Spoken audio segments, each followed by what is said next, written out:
Hey coin collectors, Dan the Collecting Man here.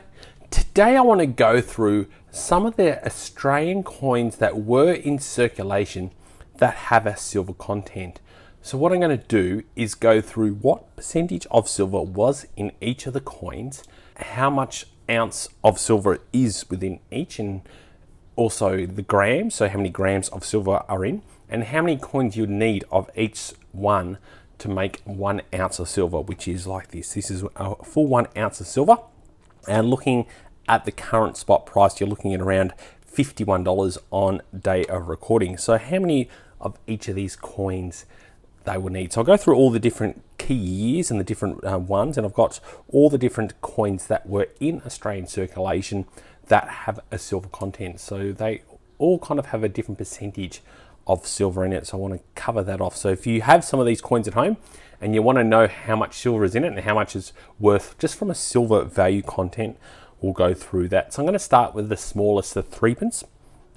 So these ones here specifically are from 1910 to 1944, so make sure you look at those dates, 1910 to 1944, and as you can see here, they've got the Australian coat of arms on there.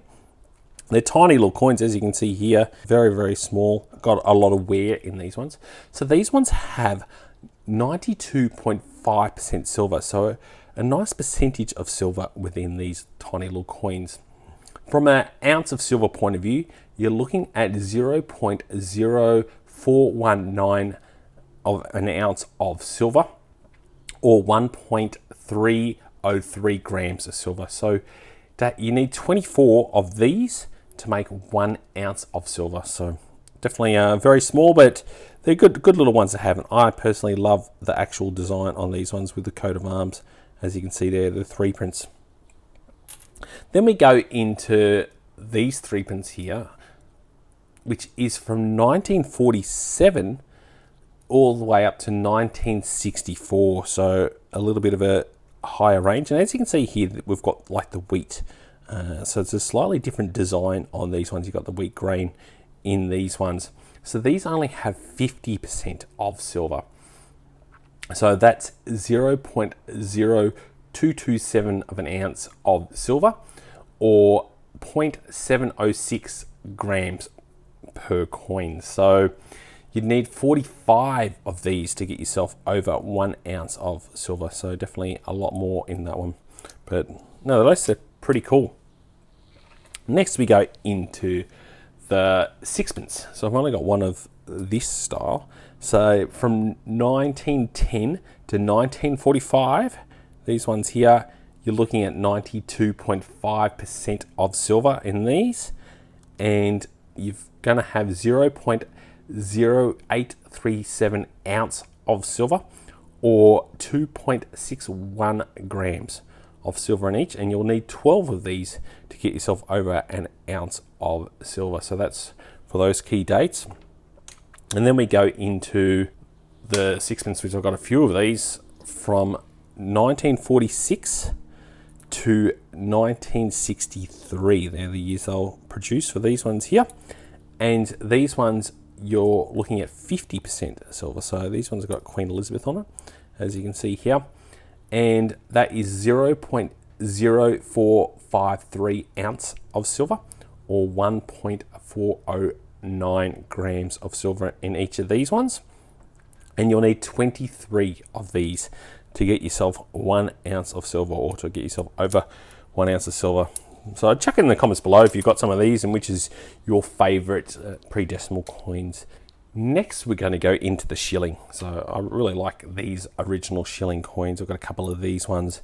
So these ones are from 1910 again to 1944, and these ones again have 92.5% silver on these ones with the king on there, and you're looking at 0.168 ounces of silver, or 5.225 grams of silver in each of these, and you only need 6 of these to get yourself 1 ounce of silver, so not too bad. Obviously, some of these are quite collectible as well, depending on certain dates, so you might find them a little bit more expensive based on the collectible dates. And then we go on these ones, which have the kind of ram on there, which is still cool. I love the iconic Australian ram. These ones do have king on there as well. And these ones we're looking at 50% silver, and they were produced from 1946 to 1963. So this is the first year run on that one. And as you can see here, there's a few different dates on these ones. These ones have 0.0908 ounces of silver, or 2.824 grams of silver in each, and you'll need 12 of these coins to get yourself over 1 ounce of silver. The next one is, I'd say by far probably one of the more popular and cool pre-decimal coins for me, and they're the florins. So for me, the couple that come in at from 1910 to 1945, we've got these ones here, which is a beautiful coat of arms with the crown on there. This is the Australian florin, as you can see here, with the king on it. So these have 92.5% silver on it. And we've also got the special edition one here, which is the opening of Parliament House from 1927. An absolute beautiful florin coin. And these designs for me are the best. And obviously this one here, as you can see here, has got the crown on the head as well, which makes it extra special.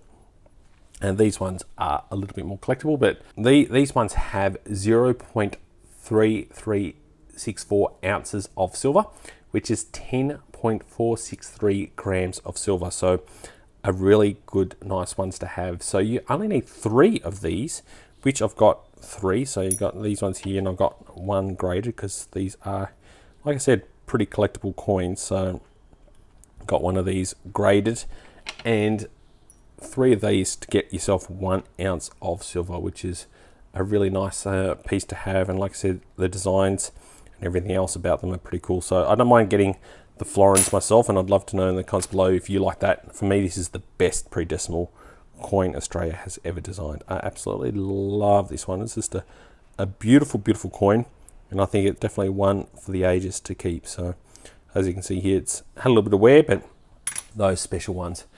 Now, I've only got the special edition ones for the florins from 1946 to 1963. So that's some of these ones here. So these are the special editions. These only have 50% of silver in them. You're looking at 0.1818 ounces of silver, or 5.655 grams of silver in each. And you'll need 6 of these to get yourself an ounce or over an ounce of silver. So I think it's just need 1 to set yourself over, because it's just below. But these are also pretty cool. So you can see one's got the king and one's got the queen on it. So pretty cool coins to have, and definitely for me, I like these special edition ones. I think these are the royal visit ones. So pretty cool. As you can see, you got the lion and the kangaroo there for a royal visit, and then you've got that one there, which I think is pretty cool to have within a collection. So these ones do have a little bit more collector value on top of the actual coins themselves. And next, the last ones for the pre-decimal coins are these ones here. These are the crowns. So there's only 2 years of productions, the 1937 and the 1938. Now the 1938 is very limited, so you're going to pay a lot more than its silver content because of its rarity and collectability. But nevertheless, they didn't really take off in Australia because of the size of them. So they only produced them from 2 years. So they have 92.5% silver, and you can definitely feel it in the weight of these. These have 0.8407 ounce. So it's not far from an actual ounce of silver itself. When you compare it to the actual full ounce of a coin, you can see it's not too bad. And obviously it's got a bit of copper in there as well, but they're not far from an ounce of silver. And that's 22.27 grams of silver. So obviously you need just over 1 to get yourself a full ounce of silver, but these are pretty cool. But like I said, these also have a very collector value, especially the 1938. So you're going to be paying a lot more in the silver content point of view, but they're definitely very nice to have, and these are pretty cool coins.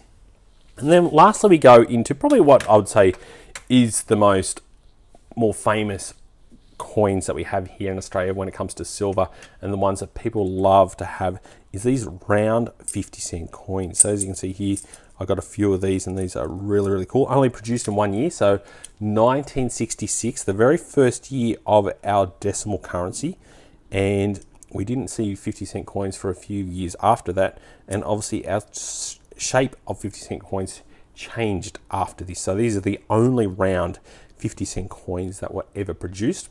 They have 80% silver in them, and they have 0.3416 ounces of silver in each one, which is 10.62 grams of silver. So 3 of these and you got yourself an ounce of silver, which is fantastic. So as you can see, I've got a few of these and a few in good condition as well. So definitely for me, I think these are the ones that if you're going to get a lot of them, these are the ones that I personally like to get, and my target with these is to get myself $100 in coin value of these. So that would be 200 coins. So having 200 coins will get me 100 face value dollars, and that's going to be a nice amount of silver to get. So that's going to take me obviously a while to get that, but that's definitely a nice amount. So I've got a few links down below that will be helpful. So one is the Australian silver coin calculator. So it gives you can put in how many of the coins you have based on the year, and it will calculate how much silver is in there. And the other one that I use is called Kitco, which gives you the silver market price at the time. So you got to make sure you put it into the Australian dollars version, not the US dollars. And at time of filming, it's $51.53. So silver has definitely gone up in the last year or so, and given the way that gold has gone up so much of the last couple of years, it's around 90 to 1. So 90 ounces of silver for 1 ounce of gold, which is pretty high. So I'm expecting the silver price to eventually go up from that aspect. So that's my personal opinion, but that's what it's done in the past. So I'd love to know in the comments below, what is your favorite? Do you have any of these pre-decimals or 50-cent 1966 coins? And do you think they're definitely something worth to keep? I think they're also good if you ever wanted to barter in coins in the future. So that's why I think these ones are specifically, these 50-cent coins are the best ones to get, because most people will recognize 50-cent coins, and having those with 80% silver are really nice ones to get. So make sure you give us a thumbs up. I do have a link down below to shout out for a coffee. So if you want to buy me a coffee for a shout out for the work that I do, I'd really appreciate that. Make sure you do get your subscription in. I've got a lot of cool videos coming up in the next month or so. I think it's going to be a really exciting time for coin collecting and precious metals specifically, given the way the gold and silver is going. And as always, thanks so much for watching and joining the coin collecting community. I'll catch you in my next video. Dan.